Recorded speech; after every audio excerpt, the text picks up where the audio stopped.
कल क्या होगा? वही होगा जो भगवान मंगल की होंगे। हम क्यों जाने कल क्या होगा? हमें जानने की जरूरत नहीं। राधा राधा राधा, जिस समय मरना है उसी समय मरेंगे, कोई काट नहीं सकता।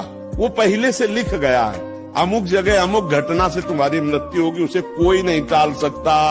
अगर टालने वाली बात होती तो दशरथ जी तड़प करके राम जी के वियोग में प्राण त्याग रहे हैं, कौशल्या जी वैधव्य को प्राप्त हो रही है। ये सब क्या है?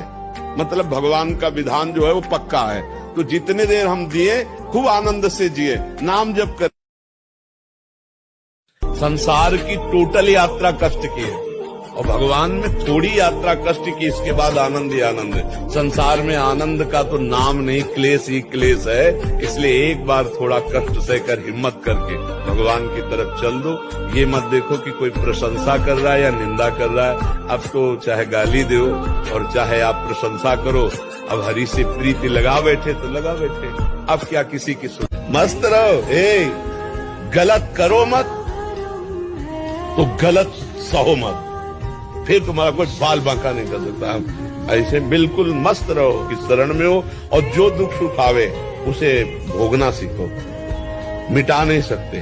भजन तो वृद्धावस्था में किया जाता है। अभी कोई नौजवान अगर करना शुरू कर दे तो आस पड़ोस वाले कहने लग जाते हैं। तो ये जो संसारिक जन है, इनका कथन की जवानी भोगों के लिए, बुढ़ापा भजन के लिए, ये बिल्कुल गलत है। ऐसा कभी नहीं हुआ और ऐसा कभी नहीं हो सकता। जैसे पीछे कहा गया है शास्त्रों में कि गृहस्थी के बाद बुढ़ापे में भजन करने के लिए वनवास जाए, तो उसमें पद्धति थी पहले वनवास हुआ गुरुकुल में, ऋषियों के समीप, ब्रह्मचारी तपस्या पूरा सब सीखा, और फिर गृहस्थी में गए तो पूर्व का अभ्यास, वो चौथे पन में भजन में फिर लग गए। अब जब जिसने भजन कभी नहीं किया वो भजन नहीं कर सकता है। बुढ़ापे में शरीर बहुत पीड़ादायक होता है। जैसे रोग ग्रसित शरीर है, वृद्धावस्था का ग्रसित शरीर है, इनमें चेष्टाएं नहीं होती कि भजन किया जा सके, तपस्या किया जा सके। ये अवस्था होती जो अभ्यास हो गया वही चलता रहेगा। जैसे पेपर पढ़ने का अभ्यास